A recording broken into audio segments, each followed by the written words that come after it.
Leo, welcome to your mid-August 2022 General Tarot Update. It's Rena here. Happy birthday. It's still Leo season as we head into the middle of the month.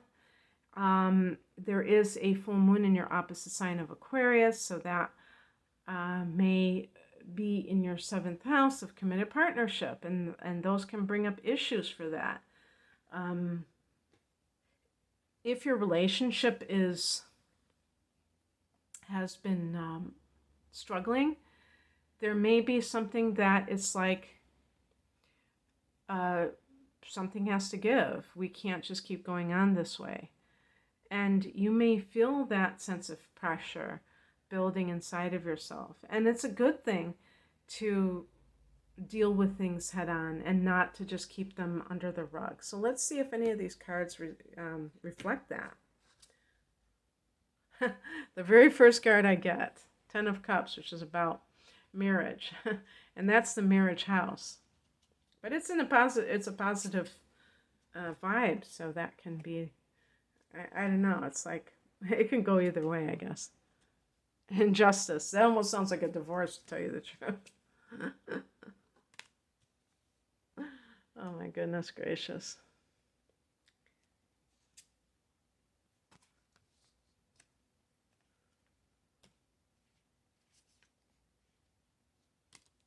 I'm going to pick an additional card. Good. It's funny, this is Aquarius' card, so there you go. That full moon. Okay, let's unpack this reading. 10 of Cups, this is the card of family joy. Marriage. Maybe it's a marriage proposal, and certainly a full moon in the 7th house can mean this is the area of commitment, like, okay, we're a monogamous couple, now we're going to take it to the next level, and we're going to actually get married, or we're going to actually, move in together. This is a card that has been associated with marriage, but also the family, the happiness in the family, hence the children in the background. This is also a card of happily ever after. So in any area of life, because the 10 is the card of the end of a cycle, that can be the final situation that arises that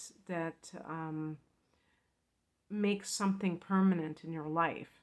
Like the 9 of Cups is something, wish fulfillment.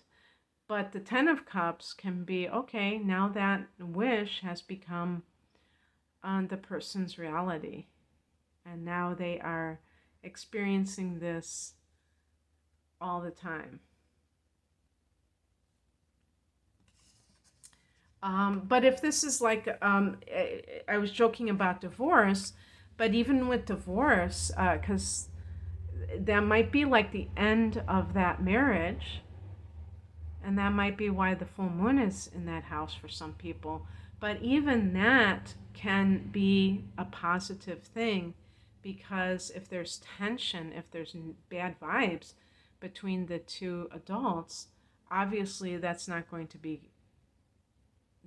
make the children happy. So it's all good, whatever the situation is. In the past position, we have the King of Swords. Now, the King of Swords, I often think of Aquarius, because this is a very emotionally, I was going to say emotionally bankrupt person, but that's not really fair to say that this person's bankrupt. It's more like there's somebody who is very detached. But you're Leo, you're a fire sign, and you're very passionate in life. And if you're with somebody, even though air and fire go together, if you're with somebody who's a literal air sign, for instance, doesn't have to be, but let's say that they are, it can feel like that person doesn't love you. And this is one of those unfortunate things where people require certain behavior, certain words that another person says that make them feel loved. And Some people have a hard time saying I love you, but they still love that person. It's easy to, talk is cheap. So don't get caught up in the trap of that, because it's not always going to be true. Maybe sometimes you are on the right track and the person isn't very committed to you, or doesn't really have the kind of feelings that they should for you. But it's not always clear cut. This could be a judge, the King of Swords, somebody who has to be dispassionate, can't have any kind of emotions while they're making decisions like that, important decisions.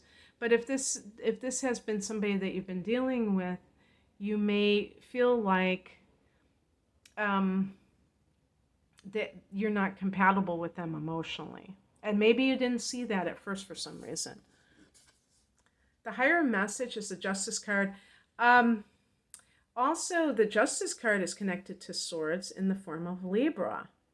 And with air signs, it's very interesting because air signs can talk a good game when it comes to love, especially Libra. But they may not have that kind of passion that a fire sign has, or the emotion that a water sign person has. So the thing, like I said before, sometimes this can be a mistake on the person's part, that they're not, like, their love languages are different. I keep hearing that phrase. And I know kind of what it means, but the point is that we all have different ways of expressing love to another person. And the other thing too is that this card, as a Justice card, in addition to being, because I'm not really reading it in a literal sense, this is more of a spiritual lesson in all of this, it's really about fairness or balance. So sometimes Leo, I think, gets carried away in love because you're a real romantic and you're a real, I was going to say a drama queen, but you're very, larger than life, and everything is so important to you, and you make everything seem very important in life.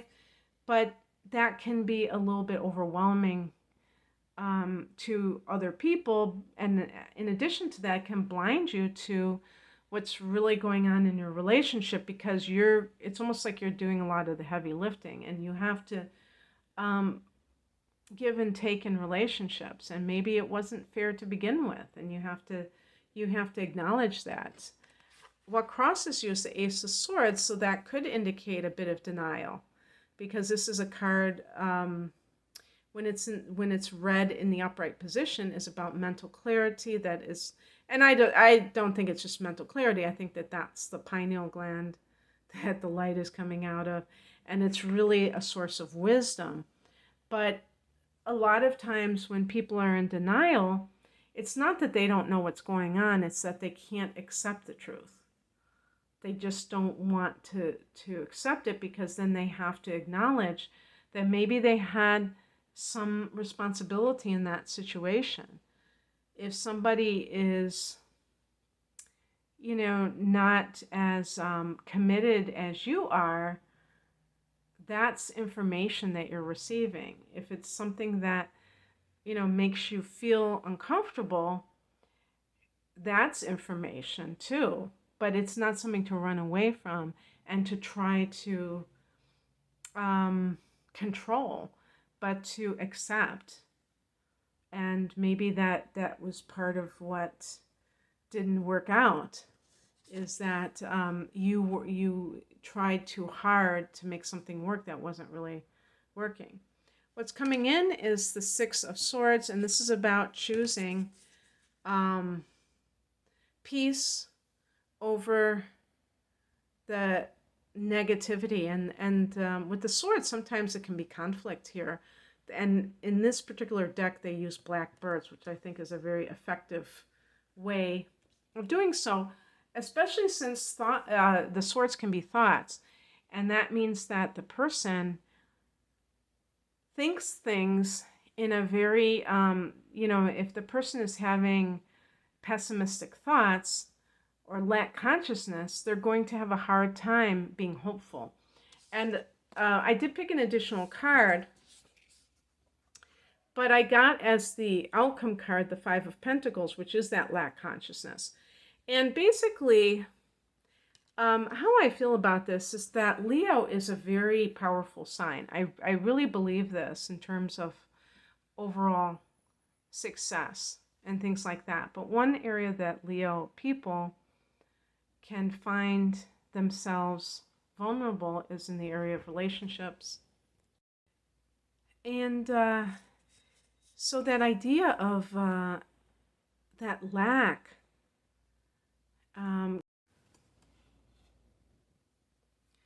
a person may not feel that they can get somebody better if they're in a relationship. If you're someone who wants to be in a situation where you have that kind of lifestyle, you have to believe that it's even possible. And as confident as a Leo person can be, there might be these lurking negative attitudes, maybe coming from the past. And that can lead to not, for settling for less, or just not even believing that there's somebody out there for you for whatever reason. And I know that there are some people who are convinced that they're never going to find the right person. But since Leos can be workaholics, so look at your life-work balance. The Justice card can speak of balance. Do you have balance in your life? So I picked an additional card, not wanting to end on that note, and I got the Star card. This is associated with Aquarius, and the house that Aquarius rules, the 11th house, is the house of hopes and wishes. So it has that wishful thinking aspect to it. It has the dreams that we harbor. And to me, there's a hopeful feeling in the air. You may feel like something has transpired that's going to allow you to make your dreams come true. And I'm not saying that in a sugarcoating way, because definitely this is accompanying the Five of Pentacles. So it's not to say that you don't have any kind of doubts or whatever, but there's something that is making you feel that there are better times ahead. And that's really a wonderful thing. Yeah, another thing too to keep in mind is that Saturn is in that 7th house. And one of the things that they say is that when Saturn is in the 7th, it can, and of course it's a transit, so it's not going to be there forever, obviously.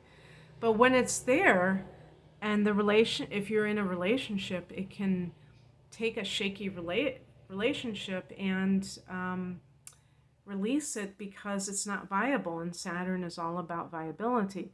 So it's easy to just, articulate this and act like it's no big deal. Obviously, it's very emotionally upsetting to be in a relationship and have it dissolve, even if it hasn't been working for some time. But if a person can keep the faith, if you will, and the Star card is the faith in unseen forces, which means you don't have any guarantees, but you still have that faith that you're going to get what you want, then you have most of it. Because a lot of people, they have to have that proof before they're willing to invest any hopeful energy into something. And that's not really how it works. So whatever the situation means for you, Leo, I hope that you will take from it a hopeful message with the Star card, and know that in spite of the struggles, you can emerge with your dreams intact. All right, that's what I have for you. I hope that this resonated. If you would like a private reading, the link is below. Take care. Bye.